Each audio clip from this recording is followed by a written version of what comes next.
Annyeong! It's Genevieve, the Wegu Chegu, aka Dutch Diva and Aruban teacher and expat teacher. Well, basically, Wegu Chegu is like an expat teacher because Wegu is foreign, Chegu is teacher. Anyway, I've gone through so many handles, I don't know which one I like. So yeah. But it's right now, July 31st, my late uncle's birthday. So happy birthday up in heaven, uncle. And I am just sitting at work doing nothing because, oh, my baby hairs look bad, because my kids are at a field trip. Today is week 1 of our 2-week summer camp. And today, as well as next week, they have 1 day next week, they have field trips. So I was told, oh, Genevieve, just come in because, you know, you're contracted for this amount of time, so you need to be in school. So I was like, okay. So I'm just here, chilling in the aircon because I am too cheap to use the one in my house. And yeah, my principal saw me, she's like, why are you here? And I'm like, why? I don't know. I was told to come. And then they're like, oh, why didn't you just come on a field trip with us? And I looked at myself, I'm wearing a dress, and I'm like, no. I was just like, looked at them and was like, nah. Yeah, they're going like canoeing and like on some river thing. So I was like, nah, that's okay.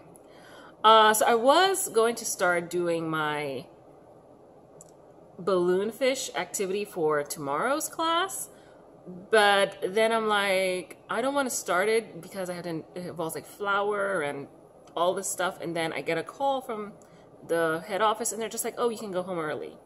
So apparently they said they're going to call me. I don't know when yet. So I'm just waiting and just watching some YouTube until then.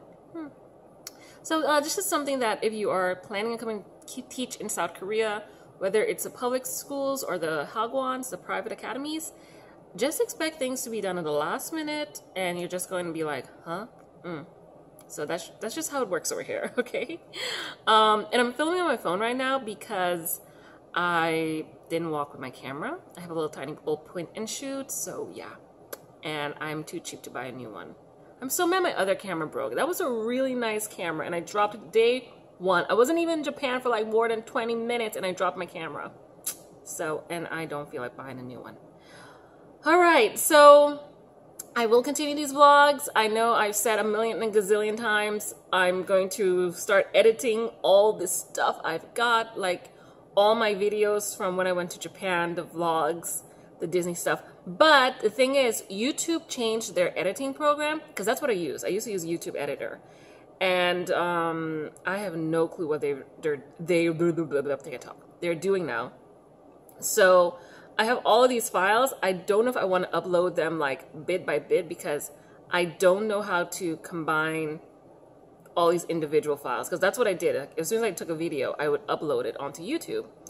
And yeah, so I have all these little videos of like my trips to Tokyo Disney Sea and Disneyland, to the Hedgehog, I think I have some of the Hedgehog Cafe from when I was at Hello Kitty, all of these things, these files, as well as the photos that I want to combine, but I have zero clue how to do that. So if anyone knows how to pull the files from the YouTube file onto like a separate editing program, because I have I can't remember which one I bought. I bought one on sale like last year, an editing program. So yeah, just let me know, okay? So yeah, so that's it for now. I am going back to the US for my 2-week vacation. So I'm super excited about that. It's expensive as heck. I spent almost $100 more this year than I did last year on my vacation. Granted, had I bought my ticket earlier, it would have been like $200 less, but I delayed and delayed. I was hoping to find a cheaper fare. And let's see if right now on Skyscanner, if there are any cheaper fares. Normally the price drops like a few days before sometimes, but I noticed a lot of the seats on my flight were empty. So I hope it stays that way, because that means I won't have anyone chilling next to me and have to go through this, looking at it in Korean. Naga, there it goes. Maga, that's me trying to speak Korean. Okay, there it is.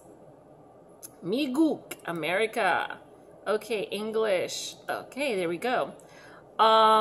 So yeah, so let's see if the fares have dropped it all to my Southwest Florida airport. for next. And I'm only spending 2 weeks in the US because that's basically all I get for holidays. When I taught in Malaysia, yeah, you got a lot more vacation time. Korea, the students actually technically have this entire month off. So school ended last Friday. So they have from yesterday the 30th all the way until the 28th of this month off. But us teachers, for me with English, I have to do 2 weeks, a minimum of camp, or a maximum of 2 weeks of camp. I could do 1 week, or I could do 2 weeks. So my school always puts me down for 2 weeks. One time they put me down for 3 weeks of camp, and that was torture. Oh my God. I was exhausted. I mean, I have been like teacher tired since May. Oh my goodness. And fairs. Ooh, I got mine at a good time because they are a lot expensive. 2,700,000 won, which is like $2,500. No wonder there are a lot of empty seats on my flight. But yeah, so I have just been tired since May. And the Korean school system, by the way, it basically starts end of August, early September, all the way until March. Yeah, no, all the way in, yeah, basically until March. So you'll get a break in January for about 2 weeks. Well, the kids will get like the month, basically the month of January off, except for if they're doing camps or what. And then for teachers, you get that 2 weeks. And then you come back for like a week or two. And then you get a week or two off in February. And then you start back school. So you'll pretty much go from February until now July working. And it's exhausting, 5 months straight. You might get 2 or 3 days off maybe for the Lunar New Year. But that's about it. And maybe some like red days in between some bank holidays. And that's it. So it is insanely exhausting and tiring. So yeah, that's the one thing I do not like about the school system, the calendar, how it's set up. So yeah, and the kids are exhausted, I know. And I'm glad I'm not working in the private schools, the hagwons. So I just want to make a distinction there. The private academies are called hagwons, and that's like an extra, like a learning center where the kids go to after school. They have like international schools, and they have the public schools. So international schools are, you know, like typical international schools all over the world. They have their own set curriculum. And then public schools, you know, public schools. But if you work in a hagwon academy, which is what it means, you are basically working when we public school teachers are off.